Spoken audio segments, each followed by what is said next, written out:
Sir यहाँ पर ना चमगादड़ काफ़ी है, अच्छा, तो कभी अचानक कोई उड़ के आए तो डरना मत आप। अच्छा। तो दोस्तों हम जा रहे हैं गुफा के अंदर। ये बता रहे हैं कि शायद ये सैनिकों के छुपने के लिए या फिर किसी और वजह से ये बनाई गई है। तो वो नीचे से उस समय का जो उनका वो था हथियार, उनको छुपाने के लिए बनाया हो। हाँ, कुछ भी हो सकता है। इतने बड़े बड़े पत्थर हैं, पत्थरों पे मंदिर की आकृतियाँ बनी हुई हैं। उसके अलावा नीचे मूर्तियाँ गड़ी गई हैं, काट काट के पत्थर को मूर्तियाँ गाड़ी गई हैं। और शमशेर जी उस समय की बात है जब कोई भी मशीन नहीं होती थी, कोई मशीन नहीं होती थी, ना ग्राइंडर था, ना कोई ऐसा मशीनें थी। और इसका गुंबद देखिए सर, गुंबद ना, गुंबद भी देखिए, दिखाता हूँ मैं। बिल्कुल गुंबद लटका हुआ है और उसमें कोई सपोर्ट नहीं है। ये देखिए, ये देखिए दोस्तों। हाँ। तो जी फिलहाल मैं आ गया हूँ हिंदी के प्रमुख छायावादी कवि सुमित्रानंदन पंत जी के पैतृक घर में, पैतृक गांव में।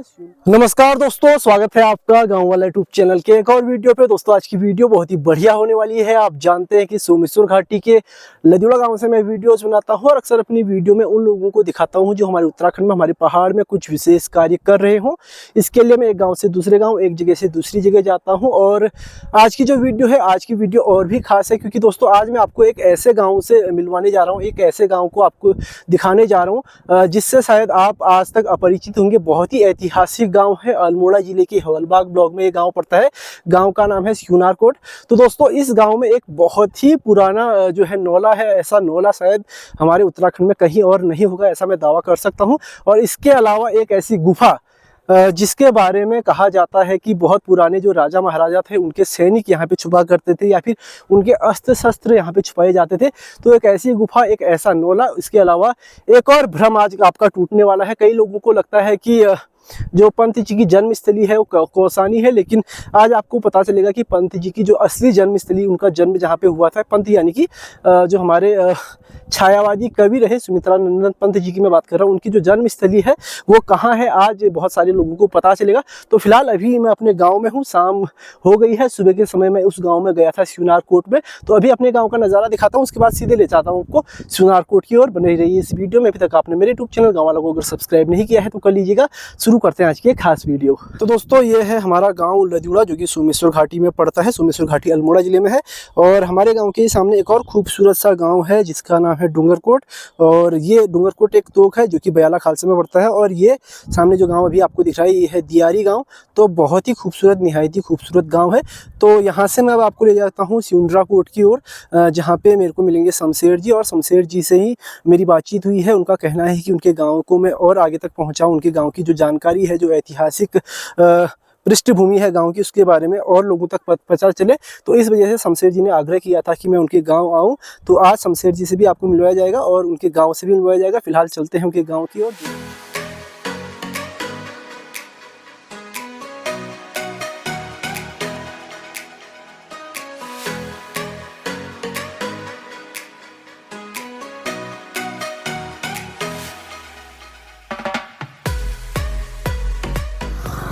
तो जी फिलहाल मैं पहुंच गया हूँ पातली बगड़ में। इस वक्त मैं हूँ पातली बगड़ में और यहाँ से जो सीधी रोड गई है वो गई है अल्मोड़ा की तरफ, अल्मोड़ा को गई है। और आगे कोसी है, 5 किलोमीटर आगे, 5-7 किलोमीटर आगे कोसी है।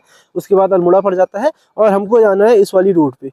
जो ये रोड गई है, यहाँ पे बोर्ड भी लगा हुआ है कि स्यूनारकोट गांव के लिए रोड गई है। और प्राचीन नौला यानी कि बहुत ही पुराना नौला इस गांव में है, वो भी मैं आज आपको दिखाऊंगा। उसी के लिए मैं विशेषकर जा रहा हूँ वहाँ पे।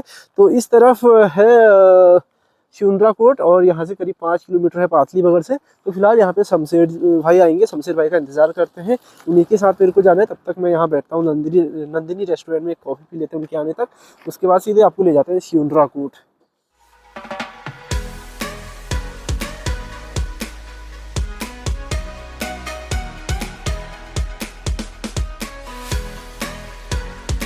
तो दोस्तों अभी मैं पहुंच गया हूं ऐतिहासिक गांव स्यूनारकोट में। और अभी स्क्रीन पर आपको शमशेर भाई भी दिख रहे हैं जिन्होंने मेरे से आग्रह किया था कि मैं इस गांव में आऊं और यहां के बारे में लोगों को बताऊं। तो इनसे भी अभी आपको मिलवाएंगे, लेकिन पहले आपको यहां की जो विशेषता है वो दिखा देता हूं। यहाँ का जो पौराणिक प्राचीन नौला है वो दिखा देता हूँ। उसके बारे में थोड़ा थोड़ा जानते भी रहेंगे और दिखाते भी रहेंगे आपको। तो दोस्तों ये जो नौला है शमशेर जी अभी ये पुरातत्व केंद्र आ गया है? हाँ, ये पुरातत्व विभाग ने ले लिया अपने को। पहले ऐसे जीर्ण हालत में था। अच्छा, पहले जीर्ण में था ना। तो अभी मैं आपको दोस्तों ये नौला दिखाता हूँ, और मेरे ख्याल से उत्तराखंड में ऐसा नौला कहीं नहीं होगा। कहीं नहीं होगा, कहीं नहीं होगा ना। पहला नौला है उत्तराखंड का। हाँ, वैसे तो नौले दोस्तों हमारे, मैं बता देता हूँ, नौले जो हमारे हर गांव में है, क्योंकि प्राचीन जल का स्रोत होता था नौला। पहले से लोग नौले का ही पानी पीते थे, लेकिन हर जगह नौले हैं, लेकिन इस तरह का भव्य नौला मैं कहूँगा कि कहीं भी नहीं होगा, और शमशेर जी भी बता रहे हैं कहीं नहीं होगा। बिल्कुल। तो दिखाता हूँ आपको, और सबसे पहले नौले का जो पानी है वो दिखा देता हूँ कितना साफ पानी है, उसके बाद नौले के अंदर की भी चीज़ें दिखाऊंगा। ये देखिए, पहले तो नौले का पानी देखिए कितना साफ है, एकदम साफ पानी है, क्लियर क्रिस्टल क्लियर पानी है देखिए। और अंदर की भव्यता आप देखिए अब नौले की, इतने बड़े बड़े पत्थर हैं, पत्थरों पे मंदिर की आकृतियां बनी हुई हैं। उसके अलावा नीचे मूर्तियां गड़ी गई हैं, काट काट के पत्थर को मूर्तियां गाड़ी गई हैं। और शमशेर जी उस समय की बात है जब कोई भी मशीन नहीं होती थी। कोई मशीन नहीं होती थी, ना ग्राइंडर था, ना कोई ऐसा मशीनें थी। और इसका गुंबद देखिए सर, गुंबद ना, गुंबद भी देखिए, दिखाता हूं मैं। बिल्कुल गुंबद लटका हुआ है और उसमें कोई सपोर्ट नहीं है। ये देखिए दोस्तों, ये इस मंदिर का गुंबद है ना, मंदिर बोला, नौले का गुंबद है, और किसी मंदिर से भी ये बहुत कम नहीं है। मतलब इसलिए मेरे मुंह से आ भी गया कि मंदिर का, तो मंदिर जैसा ही है। तो ये बहुत पुराना नौला है। इस नौले की और बातें भी हम शमशेर जी से जानेंगे, लेकिन उससे पहले आपको दिखा देता हूँ नौला, क्योंकि जिसके लिए आया हूँ वो सबसे ज़्यादा ज़रूरी है। उसके बाद इसके बारे में जानकारी भी लेंगे। आप ये देखिए ना, मैं हैरान इस बात की हूँ, उस समय ये एक ही कॉलम है, जैसे आज हम सीमेंट से यूज करते हैं, फर्मे डाल रहे हैं, तो उन्होंने ऐसी कला डाल रखी इसमें, और दूसरा एक ही है पूरा। तो ये कैसे उठाया होगा, ऐसी कौन सी उनके पास टेक्निक होगी कि उन्होंने इसको यहाँ पर लगाया है। और ये देखिए आप, इसमें यहाँ से कम एक जो बीम डालते हैं हम लोग सीमेंट का, ये पत्थर का है। इसकी कम से कम 14 इंच इसकी चौड़ाई है और करीब 8 इंच की मोटाई है। तो ये भी पूरा बीम का काम कर रहा है। इतने बड़े बड़े पत्थर जो है ऊपर बीम के तौर पे खड़े भी किए गए हैं और तिरछे भी किए गए हैं। उसके ऊपर बड़े बड़े पत्थर, जिसको हम पाथर कहते थे, वो भी दिखा देता हूँ मैं। जो इसकी छत है, ये देखिए, छत में भी बहुत मोटे मोटे पत्थर, जिसको हम थड़ भी कहते हैं अपनी कुमाऊनी भाषा में, वो रखे हुए हैं। और बाहर का अगर मैं आपको डिजाइन दिखाऊं नौले का, तो बाहर का डिजाइन भी बहुत ही बढ़िया है, लेकिन कुछ कुछ चीजें शमशेर जी खंडित हुई हैं। सर ये तो मैंने बच्चों के काम होंगे, अगर ये भारत सरकार ने पहले अगर ले लिया था तो शायद ऐसा नहीं होती। हाँ, ये देखिए कुछ कुछ बहुत सारी चीज़ें यहाँ पे खंडित भी हुई हैं। ये देखिए जो पत्थर में मूर्तियाँ गढ़ी गई थी वो लगभग खंडित है, ये देखिए। लेकिन ओवरऑल जो है बहुत ही सुंदर है, और कितनी डिटेलिंग में काम किया गया है मंदिर में, इसमें नौले में आप देख सकते हैं। ये बहुत ही डिटेलिंग में काम किया गया है। जैसे ये मूर्ति है तो इसके मूर्ति में जो गहने हैं वो देखिए, और जो कपड़े हैं वो देखिए। तो हर चीज़ पे बहुत डिटेलिंग में काम हुआ है। और ये पीछे का हिस्सा है नौले का, ये देखिए यहाँ पे मंदिर है। और जब मैंने अंदर से आपको दिखाया तो ये मंदिर बाहर की तरफ भी है, और उसके नीचे मूर्तियाँ रखी हुई हैं, ये देखो। तो काफ़ी डिटेलिंग में काम है, जैसे कि मैंने आपको पहले ही बताया। मुकुट देखिए आप, मुकुट में भी कितना बारीक काम किया गया है। नीचे कपड़े देखिए, कपड़े में इतना बढ़िया बारीक काम है, और हाथ में तलवार है। तो बहुत अलग तरह का ये एक ऐतिहासिक नौला हमारे उत्तराखंड में है, और बहुत बढ़िया यहाँ पे काम किया गया है। और मेरे ख्याल से इसको बहुत पहले सरकार को गोद ले लेना चाहिए था, है ना। तो ये देखिए, तो फिलहाल अब शमशेर जी से भी दो बात करते हैं। दाजू स्वागत है आपका गाँव वाला यूट्यूब चैनल पे। सबसे पहले तो मैं आपका स्वागत करता हूँ। मेरे गांव आया है, कई दिन से मैं परेशान कर रहा था आपको। और आप नहीं, क्योंकि मैंने आपके कई सारे वीडियो देखे। आप बीरा रात वहाँ पहुँच गए थे गढ़वाल में। तो मेरे को दुखा, मैंने कहा गढ़वाल पहुँच गया, मेरे घर नहीं आ रहे हैं आप। तो इसलिए मैंने बार बार आपको परेशान किया। तो बहुत बहुत स्वागत है मेरे गाँव में। मैं आपको बता दूं, मेरे को इस बात का बहुत एक, आप उसको चाहे गर्व कह लें, चाहे वो बहुत एक वो कह लें, मेरे को इस बात को बताने में इतनी हर्ष या इतना खुशी उल्लास का वो है कि विषय है कि ये जो नौला है, मैं बता दूं किसने बनाया है। ये बनाया है राजा कटारमल ने। अच्छा। जो आपने सूर्य मंदिर देखा कटारमल में, उन्हीं राजा कटारमल ने इसका निर्माण किया है। और ऐसा कहा जाता है कि जब कत्यूरी शासक यहाँ थे हमारे कुमाऊं में, तो जो वासुदेव कत्यूरी थे, वासुदेव कत्यूरी के टाइम पे जो कत्यूरी राजाओं की राजधानी थी वो कार्तिकेयपुर थी गढ़वाल में। तो वासुदेव कत्यूरी ने गढ़वाल से ट्रांसफर करके उसको बैजनाथ लाए। बैजनाथ में आज शिव मंदिर आप देखते हैं, इतना बड़ा समुदाय है वहाँ पे मंदिरों का। तो वो पहले कार्तिकेयपुर हुआ करता था, वासुदेव कत्यूरी ने उसको ट्रांसफर करके बैजनाथ लाए, कुमाऊं क्षेत्र में लाए। उसके बाद जब राजा कटारमल का उनका जब शासन खत्म हुआ, जब नए राजा बने राजा कटारमल, तो उन्होंने हमारे क्षेत्र में कई सारे वो बनाए, जैसे जागेश्वर धाम हो गया, आपका कटारमल का सूर्य मंदिर हो गया, ये नौला हो गया, अभी एक और गुफा भी है हमारे वहाँ, गुफा भी दिखाएंगे, हम गुफा में जाएंगे, इसके बाद गुफा में लेके जाऊंगा आपको। तो ये हमारे क्षेत्र में इतने हर्ष का विषय है हमारे लिए, लेकिन सरकार ने कई सालों से इसको दबा के रखा। तो आज हमारे गांव के जो जनप्रतिनिधि है, हम लोग हैं, जो हमारे पुराने जो हमारे जनप्रतिनिधि हैं, जो हमारे बीच अब नहीं रहे, तो उन्होंने प्रयास किया हमारे गांव का जो ये नौला है, और एक अभी हमारे गांव में सुल्तानगंज पंथ का भी वो भी अलग विषय है, वहाँ भी जाएंगे।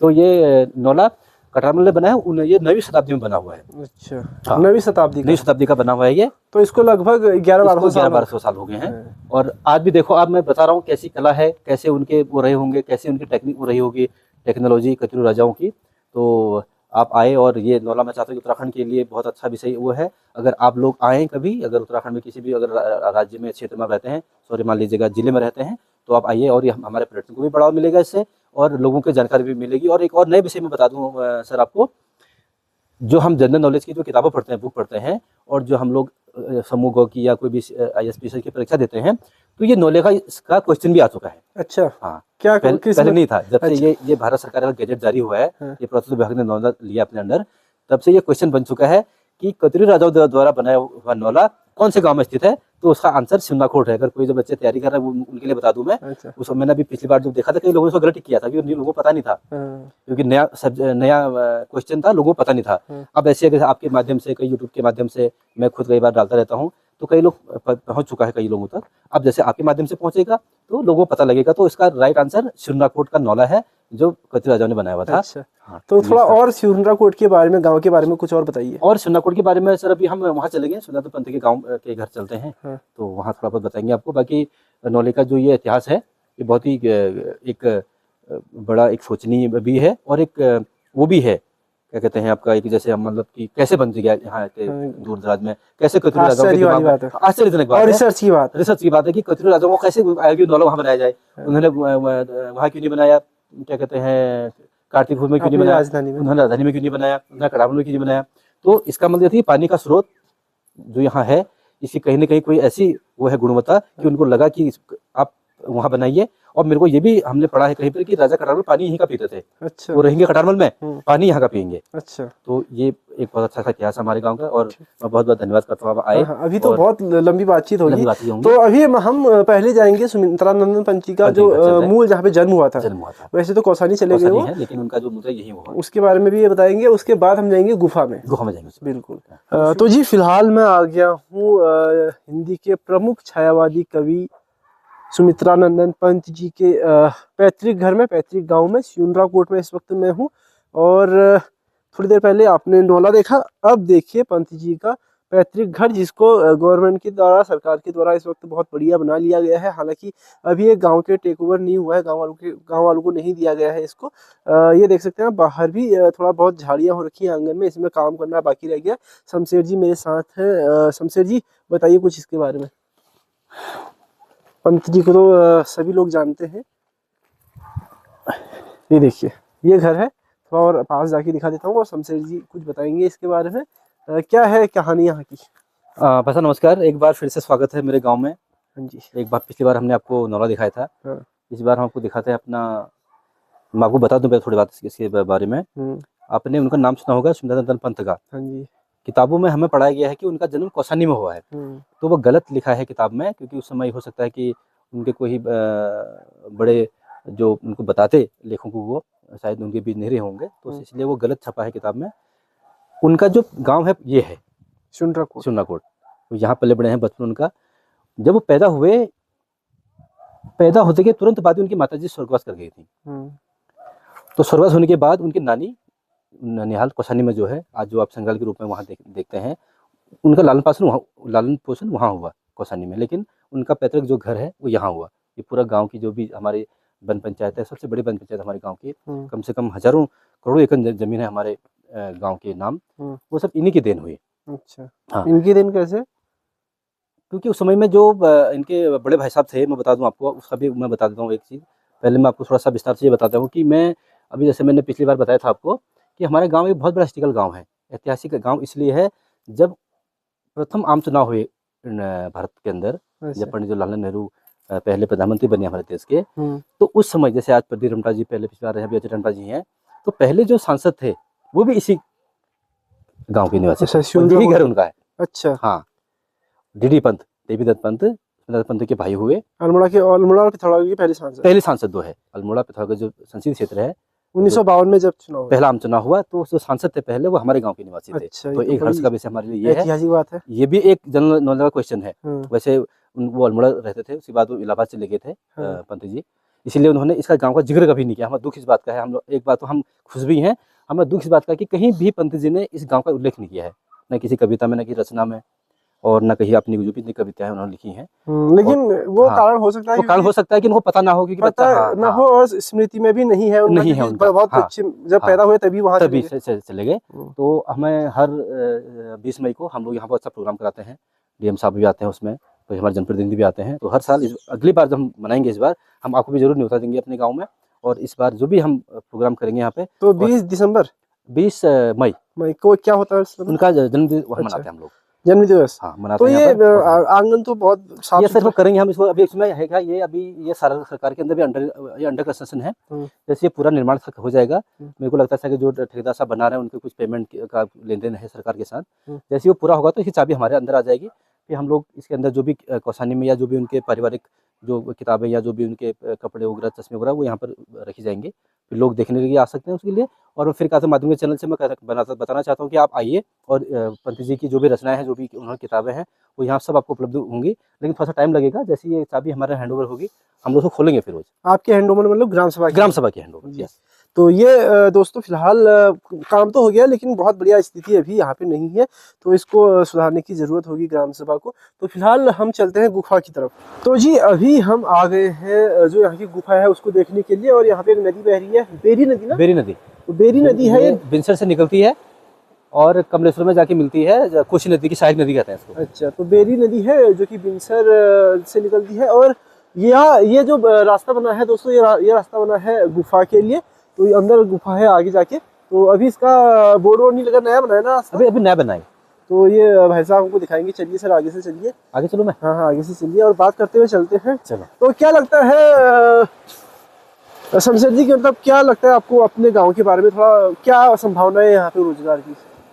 सर संभावनाएं बहुत ज्यादा है, लेकिन लोगों तक पहुँच नहीं रही है। हाँ, कनेक्टिविटी जितनी अगर हो जाएगी, कनेक्टिविटी से ही लोगों को पता लगेगा। जैसे मैंने आपको बुलाया, आपने पहली बार देखा, जबकि ये तो 1100 साल पुराना है। कितनी दुख की बात है कि पता आज लग रहा है हमें। तो ये एक बहुत बड़ा फेलियर है हमारे लिए।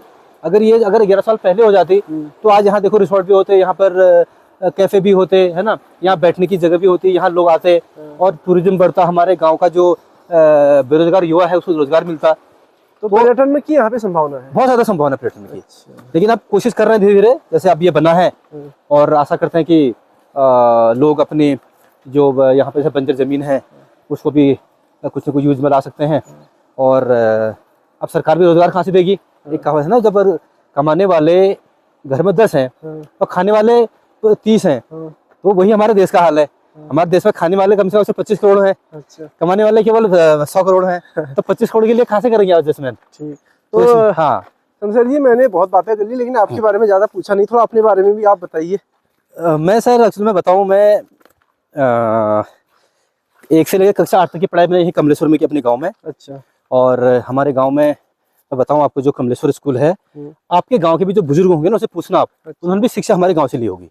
अच्छा। क्योंकि उस समय करीब आज से 55 साल पुराना स्कूल है हमारा, राजकीय इंटर कॉलेज कमलेश्वर। तो वहाँ से मैंने 8वीं तक की पढ़ाई करी है।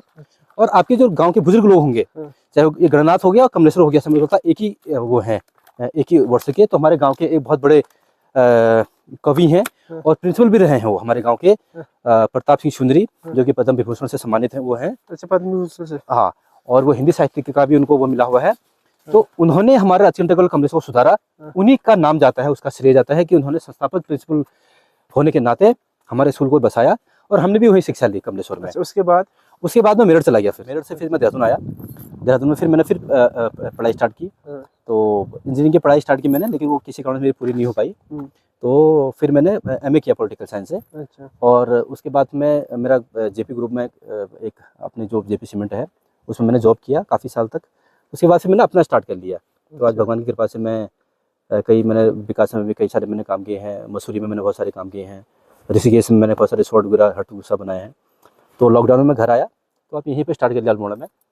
और मैं अपने साथ के जो भी मेरे लोग हैं, चाहे वो हमारे गांव के हैं, उनसे भी कहता हूँ, आप कभी भी किसी के कहने पर या किसी के पीछे से या सहारा बनने की किसी का सहारा बनने के बजाय आप दूसरों का सहारा बनिए। और फिर उसके बाद थोड़ा सा मेरे को पॉलिटिकल का भी चस्का लग गया बीच में, जब दिल्ली में आम आदमी पार्टी की सरकार आई केजरीवाल की, तो सोचा कि भाई चलो पॉलिटिक्स में वो करते हैं, क्योंकि पॉलिटिक्स मेरा सब्जेक्ट नहीं है। वो इसलिए नहीं है क्योंकि गांव में कहाँ पढ़, लेकिन कहते हैं केजरीवाल के आने के बाद मेरे को लगा कि यार एक IAS बंदा है जो अपनी जॉब को छोड़ रहा है। यहाँ लोग कमीशन बनने के लिए करोड़ों रुपए दे रहे हैं कि भाई मुझे बना दो। हाकम सिंह को देख लो आप, 10 लाख रुपए लेता है, आपको ये बना देगा, आपको पटवारी बना देगा, आपको ये बना देगा। तो अरविंद केजरीवाल जॉब छोड़ रहा है, तो उससे मैं प्रेरित होकर मैंने भी ज्वाइन किया आम आदमी पार्टी। लेकिन अब वही उत्तराखंड में कोठाल साहब कुछ चले गए, हमारे जो मेरे जो ग्रुप लीडर टीम थे, कोई कहीं चला गया, कोई चला गया, तो फिर ऐसे ही रहा सर। तो आम आदमी पार्टी छोड़ दी, हमारी छोड़ दी। तो अब हम अपना बिजनेस में ध्यान दे रहे हैं। तो अभी किसी पार्टी से जुड़े हैं? अभी मैं बीजेपी को फॉलो कर रहा हूँ। अच्छा। और कुछ अपनी, चाहे वो क्षेत्र के काम की मजबूरियाँ हैं, चाहे वो अपने गांव की विकास की बात हो, क्योंकि कहते हैं, कहा होता है ना, गंगा जिस ओर बह रही होती है ना, पानी बचा, उसको अगर आप उल्टा बहेंगे ना, तो या तो डूबेंगे आप, या तो फिर आपको कोई वो हो जाओगे आप। तो जिस दिशा में हवा बह रही है आपको उसी को ओर बहना पड़ेगा। आप उल्टा बहेंगे तो आप चल नहीं पाएंगे। अच्छा। तो इसलिए मैं तो ऐसा केजरीवाल सोचते तो वो भी मुख्यमंत्री कहाँ बन पाते फिर? लेकिन मैं उतनी ऊंची लेवल की तक नहीं सोच सकता हूँ ना। हाँ, तो फिलहाल हम आए हैं यहाँ। लेकिन चलो फिलहाल हम गुफा में आए हैं। ये जो अभी हमने बात की आपसे, जो कतिरू राजाओं की बात की थी, नौला वाला, वही नौला एक रात का बना है और उसी रात ये भी बना है। अच्छा, एक ही रात के, ऐसा कहते हैं। ऐसा वो एक मतलब वो है। तो अभी हम गुफा में पहुंच गए। तो हम गुफा पहुंच गए हैं। ये गुफा है? ये गुफा है। ये कहाँ निकलेगी फिर? ये गुफा यहाँ से करीब, वैसे तो ये ना सर, ये दब गई है। मैं आपको एक चीज एक और बताता हूँ। नीचे आप नीचे कैमरा को नीचे कीजिए जरा। ये गहराई में है गुफा? ये नीचे से आई थी ना, मैं आप कैमरा इधर कीजिए एक बार। अच्छा, किस तरफ? ये वहां से आई है। हाँ, अच्छा, वहां से। हाँ, ये उस समय नदी रही होगी ना, अब तो ये बंजर हो गई है। जब कतिरू शासन यहाँ रहे होंगे, जब उनके सैनिक यहाँ छुपने के लिए उन्होंने बनाया अपनी जगह, तो ये नदी से रास्ता था। अच्छा। लेकिन ये बंद हो चुकी है। अच्छा। जैसे हम लोग पहले क्या करते हैं ना, कोई आए बच्चे है, उन्होंने पत्थर मारा, कोई अंदर बाघ तो नहीं है या वो तो नहीं छुपा है, तो इसलिए ये बंद हो चुकी है। इतना बंद हो चुका है। अब यहाँ से ये इसकी पहली मोरी है। इसमें बहुत सारी खिड़कियां हैं, ऐसे ऐसी वहां तक खिड़कियां हैं इसमें। अच्छा। हाँ, वो ऊपर तक। हाँ, तो ये यहाँ से स्टार्ट होता है। तो ये ऊपर को जाती है? ऊपर को जाती है। दिखाते हैं फिर हाँ। दर्शकों को। आप टॉर्च जला लीजिएगा, वो भी है ना, अंधेरा भी है। ये बाघ तो नहीं होगा अंदर? नहीं, बाघ तो नहीं होगा। नहीं होगा ना? पक्का होगा भी तो भाग जाएगा वो। अरे भाग कहाँ जाएगा? फिर सामने आ जाएगा तो हमें भागना पड़ेगा। और एक चीज और है सर, यहाँ पर ना चमगादड़ काफी है। अच्छा। तो कभी अचानक कोई उड़ के आए तो डरना मत आप। अच्छा। तो दोस्तों हम जा रहे हैं गुफा के अंदर। ये गुफा बड़ी गहरी बता रहे हैं। आप हेलमेट खाली ले आए अपने लिए? कोई नहीं। और रुकना, हाँ, थोड़ा मुझे आने में थोड़ा दिक्कत हो रही है। तो ये गुफा है कत्यूरी राजा। ये बनाई गई है? ये देखो ना, मैं कहता रहा हूँ कैसी, वही वाली बात है कि हम नॉले में से बात कर रहे थे। हाँ। ये थोड़ा सब्बल से कोरी। हाँ, ये नेचुरल नहीं लग रहा मेरे को, क्योंकि जैसे अभी वो जब ये पूरा पत्थर है।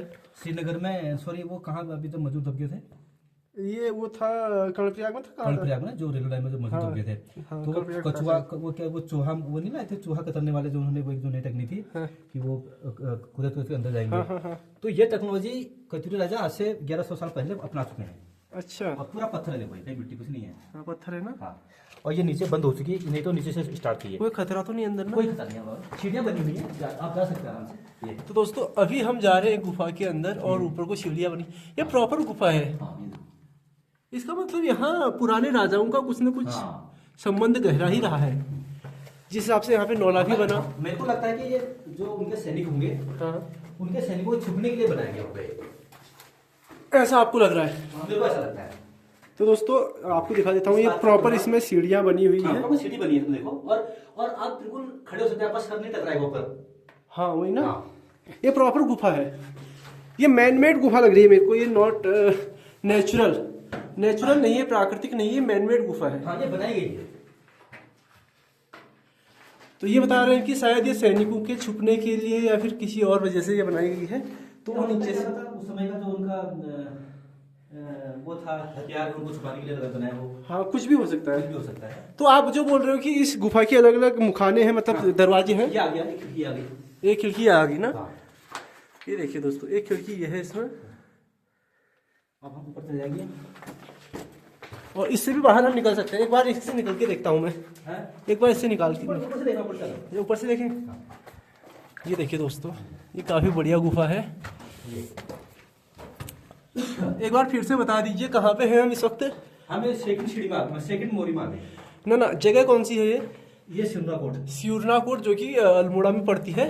तो ब्लॉक में पड़ता है। हौलबाग ब्लॉक में कितना, अल्मोड़ा जिले में अल्मोड़ा से कितने दूर होगा? अल्मोड़ा से ये होगा सर 20 किलोमीटर। अल्मोड़ा से 20 किलोमीटर की दूरी पे ये गुफा है दोस्तों। हाँ। ये देखिए, एक और मोहरी आ गई है, एक और मोहरी अब आ गई है। तो जगह जगह मोहरी बना रखी है ताकि यहाँ से निकला जा सके, या फिर कुछ पता नहीं क्या कारण रहा होगा, मेरे को भी समझ नहीं आया। ये देखिए, और किसी को पता हो, किसी इतिहासकार को, तो जरूर बताए। एकदम जो चट्टान है खड़ी, उसके अंदर अंदर ये गुफा गई हुई है। और देखिए चट्टान भी इतनी मजबूत है कि आगे गिरी नहीं है, नहीं गिरी है। आजकल ये पूरा पत्थर का है। मैं तो और आजकल हमारे लोहे के पुल बन रहे हैं, गाठों के बड़े पुल बन रहे हैं, वो ढह जा रहे हैं। हाँ, 4 दिन में। हाँ। और ये देखो 1000 साल पढ़ने के बाद भी आदमी टिक रहा है। भयंकर गुफा, ये ऐसी गुफा में पहली बार देख रहा हूँ यहाँ पे अपने क्षेत्र में। ये देखिए दोस्तों, तो सही कह रहे हैं शमशेर जी आप, ये पर्यटन का बहुत बढ़िया स्थल बन सकता है। ये बहुत सा बन सकता है। और भगवान के आशीर्वाद से हमारे बड़े भाई साहब प्रधान बने इस बार गांव के। अच्छा, क्या नाम है? हमारे गांव के लोगों ने उनको जिम्मेदारी दी है। तो उनका हरीश आचार्य, वो पहले प्रिंसिपल थे, प्रिंसिपल थे अपने शिशु मंदिर के। अच्छा। उन्होंने स्कूल चलाया। तो स्कूल अब पता है शिक्षा खत्म हो रही धीरे धीरे देश से, तो शिक्षा का जो स्तर इतना गिर चुका है कि अब लोग अपने बच्चों को बाहर भेज रहे हैं पढ़ने के लिए। उत्तराखंड में ना। आप फिसलना मत है। आराम से चलते हैं। तो दोस्तों अभी हम बहुत आगे आ गए हैं, करीब करीब चौथी मोहरी आ गई है। चौथी मोहरी आ गई है। मोहरी मतलब खिड़की। ये देखिए खिड़की बना रखी है। ये चौथी खिड़की में आ गए हैं हम, और इसमें पूरे स्टेप बना रखे हैं कि किस तरह से हम जा सकते हैं। ये देखिए, ये है मोहरी, यानी कि दरवाजा। अभी मैं दिखाऊंगा आपको कि हम कहाँ से चले और कहाँ निकले करके, है ना। अभी लास्ट मोहरी होगी, लास्ट मोहरी है। तो करीब करीब ये है। आप गिरना मत। हाँ, नहीं इतने के लिए तो हम पहाड़ी हुए ही। तो हमारे भाई साहब प्रधान बने इस बार। हाँ। तो कोशिश करते हैं कि यहाँ के रास्ते या यहाँ के जो भी चीजें हैं उनको अच्छे से बार उनका विकास करेंगे और लोगों तक पहुँचाएंगे। बिल्कुल। हाँ, अगर लोगों ने तो दोस्तों हम नीचे से आ रहे हैं, वो नीचे से करीब करीब कितना मीटर होगा ये होगा सर करीब 150 मीटर तो आगे होंगे आप ना। 150 नहीं आए होंगे, हम आगे हैं लगभग 100 मीटर। तो लास्ट जो मोहरी है, यानी कि जो लास्ट दरवाजा है, उसमें अब इस वक्त हम निकल रहे हैं। और अब मैं आपको निकल के दिखाता हूँ कि हम आगे कहाँ से हैं। वहाँ से आए हम आए हैं वो मोड़ से ना, वहाँ जो वो ग्रिल लगी है। हाँ, वो वहाँ पे मेरी उंगली के नोक पे जो ग्रिल लगी है नीचे, वहाँ से हम आ गए हैं यहाँ पे। तो लगभग 100 मीटर के अंदर की गुफा है और हम इस चोटी पे निकल गए हैं। तो कुछ ना कुछ राज तो रहा होगा इस गुफा का, जहाँ तक मेरे को लग रहा है। ये देखिए, ये गुफा का मोहर है, यानी कि जाने का रास्ता है, या यूँ कहिए कि आने का रास्ता है। या तो यहाँ से जाने का होगा या तो नीचे से आने का होगा। तो एक जगह से आने का सोच लो, एक जगह से जाने का सोच लो। और सामने जो खड़ाऊ गाँव है, खड़ाऊ गाँव, ये जब कारगिल युद्ध हुआ था, जब कारगिल युद्ध, तो मोहन सिंह बिष्ट जी हैं यहाँ के शहीद हुए थे। अच्छा। तो यहाँ से हमारी गुफा से लेके वहाँ तक रोड बनी है उनके नाम से, और ये है खड़ाऊ गाँव। खड़ाऊ गाँव, ये देखिए दोस्तों। तो फिलहाल हम हैं जंगल के बीच में, और जो सामने जो है दिख रहा है आपको, ये बिनसर है। बिनसर ऊपर जंगल ना, सामने जो है वो हरा, जहाँ नीले कलर प्रॉपर बिनसर है। जो आपको नीले कलर का जंगल हो गया, लास्ट चोटी जो दिख रही है दर्शकों को, वो है बिनसर जो है। और कल परसों ये बर्फ से भी ढके हुए थे। हाँ। आज तो फिर से मैं एक बार दिखा देता हूँ कि हम, ये जो चट्टान है जिसमें अभी मैं चल रहा हूँ, इसके अंदर बनी जो गुफा थी, इस चट्टान के अंदर बनी जो गुफा थी, उसमें हम आए हैं। और वो गुफा मैं दावे के साथ कह सकता हूँ कि बनाई गई है ना। ये बनाई गई है। हाँ, बनाई गई है, क्योंकि ये बनाई गई ये है, प्राकृतिक नहीं है। हाँ, प्राकृतिक नहीं है, ये बनाई गई है।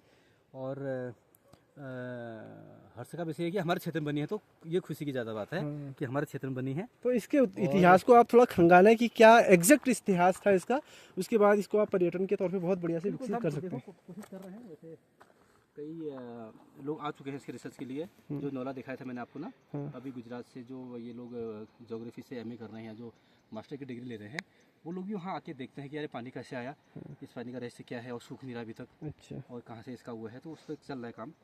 और बाकी बहुत बहुत स्वागत है आपका, हमारे गाँव में आए। धन्यवाद। तो बहुत बहुत धन्यवाद सर आपका, आपने ये चीज़ें मेरे को दिखाई शमशेर जी। तो फिलहाल इस वीडियो को समाप्त करते हैं। उम्मीद करते हैं दोस्तों को या फिर दर्शकों को हमारे अच्छा लगा होगा। कमेंट करके दर्शक जरूर बताएं आपको शमशेर जी की बातें और इनका गांव कैसा लगा। सियुंडराकोट है ना।